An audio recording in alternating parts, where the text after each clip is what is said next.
মই নিশ্চিতভাৱে ক'ব লাগিব কালি 1 ফেব্ৰুৱাৰী আৰু কালিৰ দিনটোত অসমৰ মাননীয় মুখ্যমন্ত্ৰী হিমন্ত বিশ্ব শৰ্মা ডাঙৰীয়াৰ উপজা দিন আৰু সেই উপজা দিনটোৰ লগত সংগঠিত ৰাখি ওদালগুৰি জিলাৰ হাতীগড় চাহ বাগিচাত প্ৰথমবাৰৰ বাবে বিটিআৰৰ কাৰ্যবাহী সদস্য সঞ্জিত কান্তি ডাঙৰীয়া নিজা প্ৰচেষ্টাৰে তথা তেখেতৰ বিশেষ উদ্যোগত অসম ভিত্তিক চিত্ৰাংকন প্ৰতিযোগিতা ৰাখিছে। সেই প্ৰতিযোগিতাত মাননীয় মুখ্যমন্ত্ৰী হিমন্ত বিশ্ব শৰ্মাৰ যি প্ৰতিচ্ছবি সেই প্ৰতিচ্ছবি অংকন কৰিব লাগিব। লগতে যদি ক'বলৈ যাওঁ যে মুখ্যমন্ত্ৰী গৰাকীৰ বাবে ইয়াত সৰ্বধৰ্মীয় প্ৰাৰ্থনা ৰখা হৈছে আৰু বিশেষ যি প্ৰচেষ্টা হাতত লৈছে ইয়াৰ কিছু সামগ্ৰিক পৰিৱেশ মোৰ সতীৰ্থ নৱজ্যোতিক দেখুৱাবলৈ মই অনুৰোধ জনাইছো।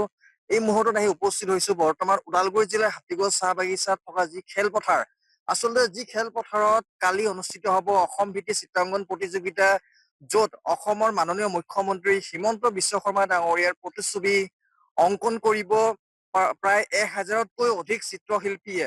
আৰু এইখন খেলপথাৰতে কালিৰ দিনটো চিত্ৰশিল্পীয়ে ভৰি পৰিব, য'ত মাননীয় মুখ্যমন্ত্ৰী গৰাকীৰ প্ৰতিচ্ছবি অংকন কৰিব। আৰু যিহেতু ইয়াত অহৰহ কাম চলি আছে, খৰধৰ কাম চলি আছে আৰু ক'ব লাগিব দাদা কি ক'ব, কালি যিটো 1 ফেব্ৰুৱাৰী অসমৰ মাননীয় মুখ্যমন্ত্ৰী গৰাকীৰ উপজা দিন, তাৰে লগত সংগতিত ৰাখি বিটিআৰৰ কাৰ্যবাহী সদস্য গৰাকীয়ে নিজা প্ৰচেষ্টাৰে চিত্ৰাংকন প্ৰতিযোগিতাৰ আয়োজন কৰিছে প্ৰথমবাৰৰ বাবে হাতীগড় চাহ বাগিচাত প্ৰথমবাৰৰ বাবে কৰিছে। কেনেকুৱা আপোনালোকৰ প্ৰচেষ্টা, কেনেকুৱা প্ৰস্তুতি চলিছে কি ক'ব? ধন্যবাদ, আপোনালোকক ধন্যবাদ জ্ঞাপন কৰিছোঁ।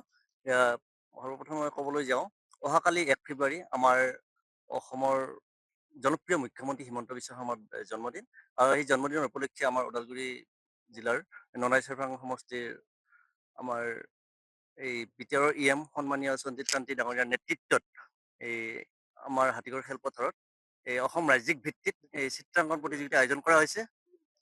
আৰু এই চিত্ৰাংকন প্ৰতিযোগিতাত সকলোকে আহ্বান কৰা হৈছে, সকলো ছাত্ৰ ছাত্ৰীয়ে। আৰু লগতে ইয়াতে সৰ্বধৰ্মীয় প্ৰাৰ্থনা, আমাৰ সন্মানীয় মুখ্যমন্ত্ৰীগৰাকীৰ জন্মদিন উপলক্ষে সৰ্বধৰ্মীয় প্ৰাৰ্থনা আয়োজন কৰা হৈছে।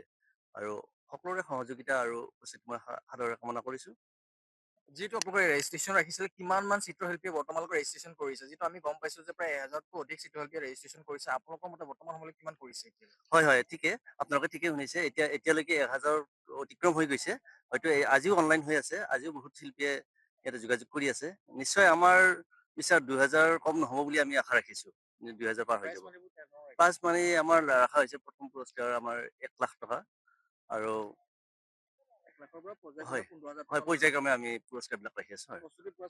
প্ৰস্তুতি একদম তীব্ৰ গতিত চলিছে।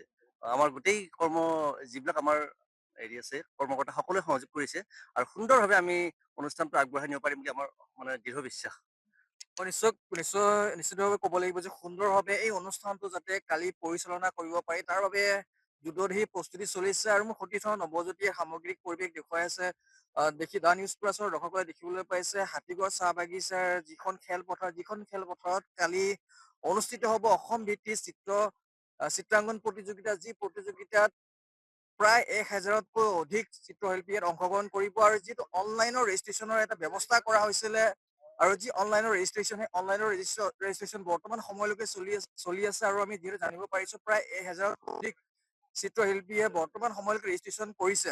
আৰু এই মুহূৰ্তত বিটিআৰৰ যিগৰাকী কাৰ্যবাহী সদস্য সঞ্জিত কান্তি, যিগৰাকী ব্যক্তিয়ে নিজা প্ৰচেষ্টাৰে ইমান ধুনীয়া কাৰ্যসূচী এটা হাতত লৈছে, মই তেখেতৰ পৰা কিছু মন্তব্য ল'বলৈ চেষ্টা কৰিম। দাদা কি ক'ব, কালি যিটো মুখ্যমন্ত্ৰী গৰাকীৰ উপজা দিন আৰু বিটিআৰত হয়তো প্ৰথমবাৰৰ বাবে এনেধৰণৰ এটা পদক্ষেপ এটা গ্ৰহণ কৰিছে, তাকো নিজা প্ৰচেষ্টাৰে, য'ত প্ৰথম পুৰস্কাৰ 1 লাখ টকা ৰখা হৈছে। 1000তকৈ অধিক চিত্ৰশিল্পীয়ে বৰ্তমান সময়লৈকে ৰেজিষ্ট্ৰেশ্যন কৰা বুলি আমি গম পাইছো। প্ৰস্তুতি কেনেকুৱা কি ক'ব? আমি প্ৰিপাৰেশ্যনটো কৰি আছো গোটেইখিনি। আৰু আমাৰ কাৰণে কালি খুব এটা আনন্দৰ দিন। আৰু কালি আমি এইখিনিকে জনাব বিচাৰিছো যে আমি আমাৰ অসমৰ মাননীয় মুখ্যমন্ত্ৰীক আমি সকলোৱে কিমান ভাল পাওঁ। সেইটো কৃতজ্ঞতা, শ্ৰদ্ধা, মৰম সকলো আমি কালি এই অনুষ্ঠানৰ জৰিয়তে আমি দেখুৱাব বিচাৰিছো। গতিকে তেখেতৰ সুস্বাস্থ্য আৰু দীৰ্ঘায়ু, সৰ্বমংগল, এইবোৰক লৈ পেলাই আমি সৰ্বধৰ্ম প্ৰাৰ্থনা আয়োজন কৰিছো। কালি ধুনীয়াকে অনুষ্ঠানবিলাক আমি এটাকে আগুৱাই লৈ যাম।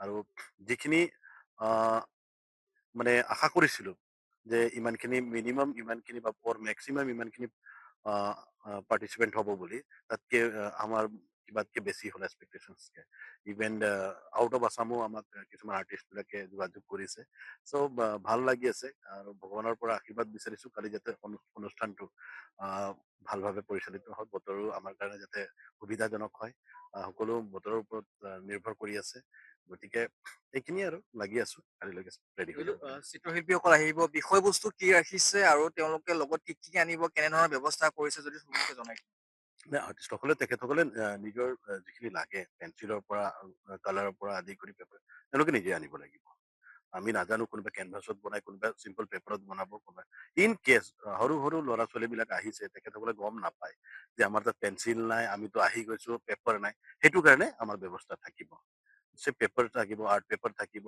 স্কেচ থাকিব বা আজিকালি ৱেক্স কালাৰবিলাক থাকে সেইবিলাক আমি ৰাখিম নিশ্চয়কৈ ৰাখিম আৰু লগতে আমি ফ্ৰী কেৰি দিছো যে আপোনালোকে যেনেকে বনাব পাৰে কিন্তু সকলোৱে মুখ্যমন্ত্ৰীৰ প্ৰতিছবিকে অংকন কৰিব লাগিব চিত্ৰাংকন কৰিব লাগিব এইখিনিয়ে মেইন অসমৰ ক'ৰ ক'ৰ পৰা যোগাযোগ কৰিছে তিনচুকীয়া ডিব্ৰুগড় লখিমপুৰ গুৱাহাটী মেট্ৰ' বিশেষভাৱে আৰু কোকৰাঝাৰৰ পৰা আদি কৰি গোটেইখিনি এৰিয়া কভাৰ কৰিছে কোচবিহাৰলৈকে কভাৰ কৰি আছে বুলি অসমৰ বাহিৰৰ পৰা হয় মণিপুৰৰ ইম্ফলৰ পৰা একেবাৰে ক'ব লাগিব মুখ্যমন্ত্ৰীগৰাকীয়ে যেনেধৰণৰ জনপ্ৰিয়তা অসম বুলি নহয় গোটেই ভাৰততে বিয়পি পৰিছে আৰু এই আপোনালোকৰ যি অনুষ্ঠান আয়োজন কৰিছে দেখিবলৈ পোৱা গৈছে অনুষ্ঠানৰ জৰিয়তে আমাৰ উত্তৰ পূবৰ যিসমূহ ৰাজ্য তাৰ পৰাও ইয়াতে চিত্ৰশিল্পীসকল আহিব মুখ্যমন্ত্ৰীগৰাকী চিত্ৰ অংকন কৰিব এতিয়া আহিছো মূল কথালৈ পুৰস্কাৰ যিটো ৰাখিছে পুৰস্কাৰসমূহ কেনেধৰণৰ ৰাখিছে হয় আমি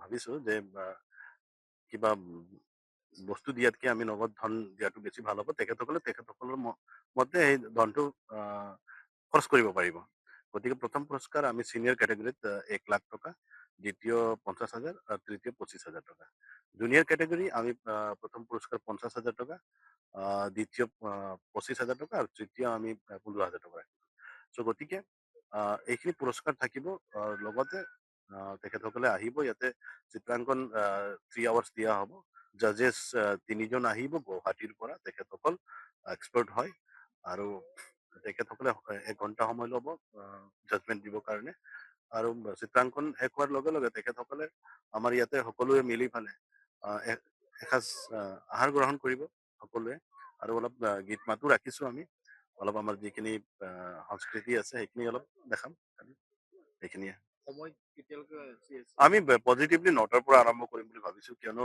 প্ৰাৰ্থনা সদায় ৰাতিপুৱা ভাগত যদি প্ৰাৰ্থনা আৰম্ভ কৰো আমি তো আমি যিমান সোনকালে কৰিম ইমান আমাৰ কাৰণে ভাল হয় কিয়নো বহুত দূৰৰ পৰা শিল্পীসকল আহিব চিত্ৰশিল্পীসকল আহিব তেখেতসকলে আকৌ ঘূৰি যাবও লাগিব মানে আজিকালি দিনো ইমান এটা দীঘল নহয় গতিকে আমি যিমান পাৰো এওঁলোকৰ কমফৰ্ট কথাহে আমি চিন্তা কৰিছো যে আহিব ৰাতিপুৱা কি খাব দুপৰীয়া কি খাব সোনকালে যাতে যাব পাৰে সেইবিলাক গোটেইখিনি আমি তেখেতসকলৰ সুবিধাৰ বিষয়ে চিন্তা কৰিছো তেখেতৰ প্ৰতি যি শ্ৰদ্ধা আছে তেনেকে আহি গ'ল আৰু মুঠতে কালি অনুষ্ঠান ধুনীয়া হ'ব আৰু নিশ্চয়কে ভাল হ'ব সকলোৰে আশীৰ্বাদ বিচাৰিছো হয় নিশ্চিতভাৱে ক'ব লাগিব যে এই হাতীগড় চাহ বাগিচা খেলপথাৰত কালি যি চিত্ৰাংকন প্ৰতিযোগিতা অনুষ্ঠিত হ'ব যি অনুষ্ঠানক লৈ বৰ্তমানলৈকে যি প্ৰস্তুতি প্ৰায় তুংগত কৰি তোলা হৈছে আৰু ক'ব লাগিব যে এই প্ৰতিযোগিতা চিত্ৰশিল্পীসকলে অংশগ্ৰহণ কৰক আৰু যিসমূহ পুৰস্কাৰ ৰাখিছে পুৰস্কাৰসমূহ বুটলি লৈ যাওক তাৰে আমি অনুৰোধ জনাইছো আৰু ক'ব লাগিব এয়া আছিলে হাতীগড় চাহ বাগিচাৰ খেলপথাৰ য'ত কালি অসমৰ মাননীয় মুখ্যমন্ত্ৰী হিমন্ত বিশ্ব শৰ্মা ডাঙৰীয়াৰ প্ৰতিচ্ছবিয়ে চিত্ৰাংকন প্ৰতিযোগিতা ৰখা হৈছে অসম ভিত্তিত আৰু অসমৰ অকল অসমেই নহয় অসমৰ লগত সংযোগ হৈ থকা যিসমূহ ৰাজ্য সেই ৰাজ্যসমূহৰ পৰাও ইয়াত চিত্ৰশিল্পীসকল অংশগ্ৰহণ কৰিব আৰু ক'ব লাগিব জাকত জিলিকা হৈ পৰিব কালি হাতীগড় চাহ বাগিচাৰ খেলপথাৰ যিকোনো খবৰৰ বাবে যোগাযোগ কৰক 7099017330 লগতে 7099017110 নম্বৰত